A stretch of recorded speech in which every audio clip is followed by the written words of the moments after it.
जय शिवराय. आपण पाहतात पुरंदर सम्राट न्यूज. आज आपण पुरंदर तालुक्यामध्ये नव्यानेच एक उत्तम निवेदक आणि शिवव्याख्याते म्हणून ज्यांचा अलीकडच्या काळामध्ये पुरंदर तालुक्याला परिचय झाला असे कोडीसगावचे सुपुत्र मोहनराव तळेकर यांच्याशी आपण बातचीत करणार आहोत. मोहनराव, जय भीम, जय शिवराय. आपण अलीकडच्या काळामध्ये एक उत्तम निवेदक आणि शिवव्याख्याते म्हणून तालुक्याला परिचित होतात. नक्की आपण याकडे कशा प्रकारे वळाला याबद्दल थोडक्यात सांगावं. नमस्कार, जय जिजाऊ, जय शिवराय. खरं तर सांगायचं म्हटलं तर माझं क्षेत्र वेगळं होतं. मी एक ITI केलेला मी होता आणि 2000 सालापासून मी एका कंपनीमध्ये काम करत होतो. जवळपास 2009 पर्यंत मी कंपनीमध्ये 9 वर्ष काम केलं. परंतु त्याच्यानंतर कालांतराने कंपनी बंद झाली. बंद झाल्याच्या नंतर काय करायचा हा मोठा प्रश्न होता. परंतु छत्रपती शिवाजी महाराज आणि छत्रपती संभाजी महाराजांचा जर आपण इतिहास पाहिला, म्हणजे किती जरी संकट आलं तरी त्या संकटाच्या वरती मात करायची महाराजांनी शिकवली. त्याच्यानंतर मी LIC मध्ये ऍडवायझर म्हणून 2009 पासून काम करतोय. आणि त्याच्यानंतर बोलण्याची खूप आवड असायची. मनाला वाटायचं आपण सुद्धा असं माईक वरती बोललं पाहिजे, आवड होती. म्हणून गावामध्ये मी काय कार्यक्रम असला की त्या ठिकाणी मी बोलायचो. परंतु एक 5-7 वर्षापूर्वी काय एक असा विषय झाला एका लग्नामध्ये. मी बोलत असताना म्हणजे तोडकं मोडकंच ज्यावेळेस बोलायचो मी, एक जणाने आला आणि माझ्या हातातला माईकच हिसकून घेतला. मग मी त्याच्यावरती विचार केला, बाबा आपल्या हातामधला माईक हिसकून का घेतला असेल. कारण मला बोलण्याची आवड होती, परंतु मी जरा एवढी स्टेज डेअरिंग नव्हती माझी. त्याच्यानंतर मी मनाशी निश्चय केला आपण माईक वरती चांगलं बोललंच पाहिजे. मग त्याच्यानंतर मी जरा वेगवेगळे व्हिडिओ पाहायला लागलो, कसं बोलतात, भाषण कसं केलं पाहिजे, स्टेज डेअरिंग कशी आली पाहिजे, स्टेजवरती कसं उभं राहिलं पाहिजे. ह्या गोष्टीचा मी बारकाईने वेगवेगळ्या सभेमध्ये जायचो. कशी लोक बोलतात, कसा एखादा पुढारी बोलतो, एखादा वक्ता कसा असावा, याचा मी बारकाईने अभ्यास करायला लागलो. कारण माझ्या मनामध्ये चीड होती की माईक माझ्या हातामधून काय हिसकावून घेतला असेल. ती मी जरा त्याचा अभ्यास केला. त्याच्यानंतर हळूहळू माझं बोलणं सुधारला लागलं. नंतर मी लग्नामध्ये लोकांचं स्वागत करायला लागलो. हळूहळू माझ्या नावाची चांगली प्रचिती व्हायला लागली. मग आजूबाजूच्या गावातली लोक म्हणायला लागले, अरे लग्नामध्ये हा पोरगा बोलतो, हा कोण आहे नक्की, चांगलं बोलतो. जरा लग्नामध्ये फक्त माणसांची नावच नाही घेत तर वेगवेगळं बाबा उदाहरणं देतो, महाराजांविषयी बोलतो, संत तुकाराम असतील, ज्ञानेश्वर माऊली असतील, किंवा एखादी मुलगी जर स्टेजवर यायची असेल तर त्यावेळेस एखादा वेगळा काहीतरी बोलतो, चांगलं बोलतो. असं एक 5-7 वर्षामध्ये ते सूत्रसंचालन म्हणजे पुरंदर तालुक्यामध्ये एक चांगला निवेदक म्हणून त्या ठिकाणी माझी ओळख झाली. मोहनसेठ, अलीकडच्या काळामध्ये एक उत्तम निवेदक म्हणून तुम्ही पुरंदर तालुक्यातच नाही तर पुरंदर तालुक्याच्या बाहेर सुद्धा हवेली असेल, भोर असेल, या ठिकाणी सुद्धा तुम्ही एक उत्तम प्रकारे निवेदक म्हणून त्या ठिकाणी लग्न समारंभामध्ये लोकांचं स्वागत केले. याबद्दल तुमचा अनुभव कसा आहे याबद्दल थोडक्यात सांगा. आता बरेच निवेदक असतात बा. म्हणजे मध्यंतरीच्या काळामध्ये अविनाश घुले म्हणून महाराष्ट्राला त्यांची ओळख आहे. त्यांच्याबरोबर मला काम करण्याची संधी मिळाली. ते एका बाजूला होते, मी एका बाजूला होतो. परंतु त्यांनी सुद्धा माझं कौतुक केलं की खूप छान बोलतोयस, अजून तुला काय टिप्स देतो त्या हे कर. किंवा आपले एक विठ्ठल पवार म्हणून आहेत, त्यांचा सुद्धा माझा सारखा संपर्क असतो. 1-2 लग्नामध्ये सुद्धा ते माझ्या अपोजिट पार्टीमध्ये होते, मी एका बाजूला होतो. ते सुद्धा त्यांनी सुद्धा मला खूप म्हणजे ज्या असं प्रोत्साहन मिळत गेलं, चांगल्या जे निवेदक आहेत त्यांच्याकडून मला चांगलं प्रोत्साहन मिळत गेलं. किंवा असे वेगवेगळे पुढारी लग्नामध्ये येतात, अरे तुझा आवाज छान आहे, तू बोलतो पण छान, मुद्देसूद बोलतो. त्याच्यामुळं अशा लोकांची थाप जर पाठीवरती पडली की अजून ऊर्जा बोलण्यास येते आणि आपल्या मनाला सुद्धा वाटतं आपण चांगलं बोलतोय, आपण सुद्धा अजून ह्याच्यामध्ये प्रगती केली पाहिजे. ठीक आहे, तुम्ही अनेक ठिकाणी लग्न विधी असेल किंवा विविध समारंभ असेल या ठिकाणी उत्तम पद्धतीने एक चांगला निवेदक म्हणून त्या ठिकाणी काम केले. आजपर्यंत तुम्ही पुरंदर तालुका असेल किंवा पुरंदर तालुक्याच्या लागून जे हवेली तालुका असेल, बोर असेल, या तालुक्यात सुद्धा कार्यक्रम केलेत. आतापर्यंत किती लग्न विधीच्या समारंभामध्ये तुम्ही निवेदक म्हणून काम केले? आता तसं लग्न सांगता यायचे नाहीत, परंतु साधारणतः एक वर्षाला माझे 70-80 लग्न एका वर्षामध्ये मी करतो. म्हणजे निवेदक म्हणून मला लोक बोलावतात. आता माझे ह्या महिन्यातच बघा, आता जवळपास 5-6 तारखा बुक आहेत, मे मधल्या तारखा बुक आहेत, जून मधल्या तारखा बुक आहेत. म्हणजे लोक आधी मला निवेदक बाबा तूच लग्नाला आला पाहिजे असं लोक माझं थोडक्यात बुकिंग अपॉइंटमेंट घेऊन ठेवतात. बाबा आम्ही दुसरं कुणाला सांगणार नाही, तू लग्नामध्ये पाहिजेस. आता मला 14ला लग्न आहे, 15ला लग्न आहे, 16ला लग्न आहे, त्याच्यानंतर मला 21ला सुद्धा लग्न आहे. मे मध्ये पण माझ्या तारखा जवळपास 6-7 तारखा बुक झालेल्या आहेत. जून मधल्या 2-3 तारखा बुक आहेत. म्हणजे लोकांना एक चांगलं सूत्रसंचालन करणारा खरं तर ह्याच्यामध्ये लग्न कार्यामध्ये माणूस असावा लागतो. कारण लग्नामध्ये काय होतं, 25 लाख रुपये 15 लाख रुपये म्हणजे त्याच्यापेक्षा जास्त ज्याची ऐपत आहे तशी लोक खर्च करतात. परंतु लग्नावरचं जर स्टेजवरचं वातावरण जर शांत असेल किंवा स्टेजवरची बोलण्याची पद्धत व्यवस्थित नसेल तर ती लग्न किती तुम्ही चांगलं जरी केलं तरी त्या लग्नाचा काही हे राहत नाही. त्याच्यामुळं लोक निवेदक म्हणून मला चांगल्या प्रकारे बोलवायला लागलेत.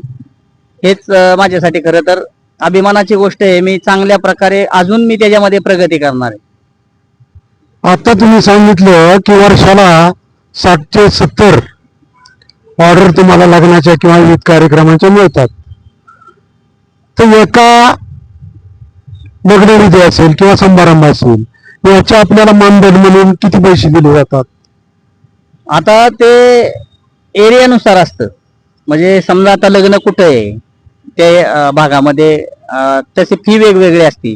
समजा सासवडच्या भागामध्ये जर लग्न असेल तर 5,000 4,500 रुपये मानधन मिळतं. परंतु तेच लग्न जर बाणेर सारख्या ठिकाणी असेल, समजा एखाद्या नाशिकला जायचं असेल तर त्याची फी वेगवेगळी असते. एरियानुसार त्याची फी घेतली जाते. म्हणजे किमान पुरंदरच्या आसपास परिसरात जर असेल तर एका लग्नविधीचं किंवा एका समारंभाचं आपण 4-5 हजार रुपये आपल्याला मिळतात. बरं, याच्यामध्ये समजा एखादी गरीब पार्टी असेल पण त्याला वाटतं की आपल्या लग्नामध्ये उत्तम निवेदक मिळावा, तर अशा वेळेस आपल्याकडून सहकार्य होतं का? नाही, 100% त्या ठिकाणी आपण सहकार्य करतो. म्हणजे एखादी पार्टी गरीब असेल तर आपल्याला कळतच त्याची परिस्थिती नाही, तर त्याच्यामध्ये आपण काही लग्न अशी पण केलेत की फुकट सुद्धा आपण लग्न केलेली आहेत. म्हणजे असं काय एक व्यवसाय म्हणून त्याच्याकडे पाहत नाही. एखादा जवळचा व्यक्ती असेल, बरेचसे जवळचे मित्र असतात, त्यांच्या घरातलं कुणाचं कार्य असतं तर त्यांच्याकडून काय आपण एवढं मानधनाचं काय अपेक्षा करत नाही. परंतु काय होतं, आता एक सूत्रसंचालन करणारा एखादा व्यक्ती जर असेल तर सगळीच लग्न जर फुकट जर केली एखाद्याने तर त्याचा प्रपंच कसा चालणार? समजा मी आता सगळ्यांचीच लग्न जर ओळखीने किंवा हे करत राहिलो तर मला सुद्धा समजा मी 30 लग्न 1 महिनाभर लग्न फ्री केली तर मला सुद्धा माझा प्रपंच आहे. त्याच्यामुळे थोडं मानधन ठेवलंय. नाही तर कोणी पण बोलवायचं, या तुम्हीच पाहिजे, आणि लग्न झाल्याच्या नंतर ती माणसं शेजारून गेली तरी बोलत नाही. त्याच्यामुळे हे मानधन आपण त्यासाठी ठेवलेलं आहे.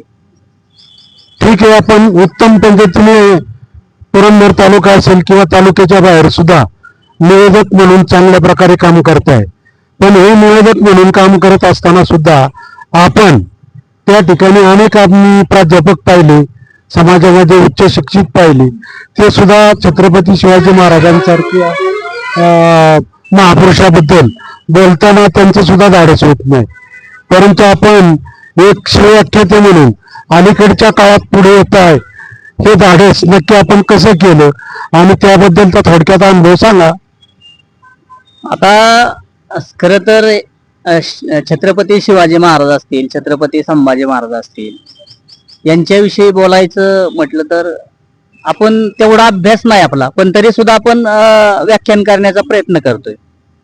म्हणजे आपल्यामुळं छत्रपती शिवाजी महाराजांची असेल, संभाजी महाराजांची असेल, एक जन्मतारीख जरी त्यांच्यापर्यंत गेली किंवा आपल्याकडून एखादं वाक्य जरी त्यांच्या चांगलं लोकांपर्यंत गेलं तर तो प्रयत्न माझा चालू आहे. खरं तर ज्या छत्रपती संभाजी महाराजांनी 40 दिवस त्या औरंग्याने अत्याचार केले, खरं तर आज 11 मार्च तारीख आहे.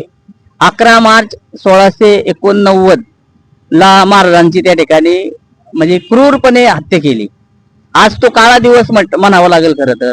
म्हणजे छत्रपती संभाजी महाराजांनी म्हणजे 40 दिवस म्हणजे अत्याचार सहन केला. म्हणजे महाराजांची त्या ठिकाणी डोळ्यामध्ये तप्त सळया घातल्या गेल्या, महाराजांची जीभ छाटली गेली, म्हणजे अंगाचं कातड म्हणजे एखादा बटाटा सोलावं तसं महाराजांचं कातड सोडलं गेलं, साखळदंड बांधले गेले, अंगावरती तलवारीचे घाव केले, रक्त वाहत होतं महाराजांचं. हे महाराजांनी सोसलं कुणासाठी हा कधी कधी मनाला प्रश्न वाटतो. कारण आजकालची मुलं जर आपण पाहतो, आजकालचा समाज आपण पाहतो, हे कुठंतरी महाराजांचं संभाजी महाराज असतील, छत्रपती शिवाजी महाराज यांचा इतिहास हा पाठ्यपुस्तकामध्ये कुठंच नाहीये. तर तो इतिहास आपण खरं तर मी आजपर्यंत म्हणजे ह्या पुरंदर तालुक्यातल्या जवळपास 21 शाळांमध्ये मी स्वतः गेलेलो आहे. म्हणजे ज्यावेळेस मला वेळ असेल त्या शाळेमध्ये जायचं, महाराजांविषयी माहिती सांगायची, जेवढी आपल्याला येते तेवढी माहिती सांगायची, संभाजी महाराजांविषयी बोलायचं. आजपर्यंत पुरंदर तालुक्यातल्या 21 शाळांमध्ये गेलो, तिथला नारळ सुद्धा आपण घेतलेला नाही. एक आपली आवड म्हणून त्या मुलांच्या पर्यंत जातो. महाराजांचा इतिहास जेवढा आपल्याला माहिती आहे तेवढा शाळेतल्या मुलांना कळावा, हीच त्या मागची अपेक्षा आहे. आपण जागोजागी व्याख्यान करता, त्याचप्रमाणे सूत्रसंचालन करता, एक उत्तम निवेदक म्हणून काम करता. हे करत असताना रियाज म्हणून किंवा घशाला त्रास होणार नाही याच्यासाठी काय पथ्य पाळावी लागतात का, आणि ते आपण पाळता का? 100% एखादा निवेदक असेल किंवा एखादा कुठलाही वक्ता असेल तर त्याला घशासाठी भरपूर अडचणी येतात. कारण 2 तास एखाद्या ठिकाणी जर बोलायचं असेल तर पूर्ण तुमच्या शरीरावरती ज्या नसा असतात त्याला ताण येतो. मग तुम्हाला त्याच्यासाठी तेलकट खावं लागत नाही. ज्यावेळेस तुमचं कार्यक्रम असेल त्याच्या आधी तुम्ही लई थंड पाणी पिलं नाही पाहिजे, किंवा कुठल्याही तेलकट वस्तू असतील, चटकदार वस्तू असतील, ह्या खरं तर 100% त्या पाळाव्याच लागतात. म्हणजे त्या निवेदकाला तेवढं हे करावंच लागतं. किंवा आयुर्वेदिक औषधं असतील ते घ्यावी लागतात. तर अशा प्रकारे एक कंपनी कामगार ते उत्तम सूत्रसंचालक, उत्तम निवेदक आणि शिवव्याख्याते म्हणून मोहनराव तळेकर याच तालुक्यात गेले ते जिल्ह्यामध्ये त्यांचा प्रभाव वाढत आहे. लोकांनी जर ठरवलं ध्येय आणि चिकाटी याचं जर आपण गणित हे केलं तर अशक्य गोष्ट सुद्धा आपण शक्य करतो. हे आपण एकत्रित एक मोहनराव यांच्या जीवन परिचयावर जर आपण कटाक्ष टाकला किंवा त्यांनी आता जी माहिती दिली त्या माहितीवरून जर आपण त्याचा अभ्यास केला तर निश्चित आपल्या हे लक्षात येते.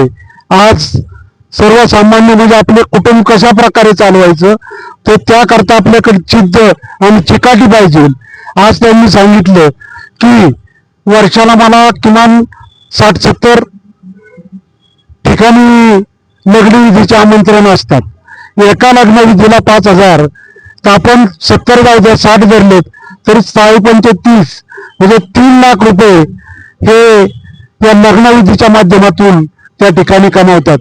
एक चांगल्या प्रकारचा व्यवसाय, आणि ते व्यवसाय करता करता शालेय विद्यार्थ्यांना आपले जे महापुरुष आहेत, मग छत्रपती शिवाजी महाराज असतील, त्या ठिकाणी धर्मवीर संभाजीराजे असतील, यांचा इतिहास सुद्धा विद्यार्थ्यांपर्यंत पोहोचवण्याचं पुण्याचं काम त्या ठिकाणी करतात. अशा कोडीत गावचे सुपुत्र मोहनराव तळेकर यांची आपण मुलाखत घेतलेली आहे. जय भीम, जय शिवराय. पुरंदर सम्राट न्यूज साठी प्रतिनिधी अशोक कुंभार.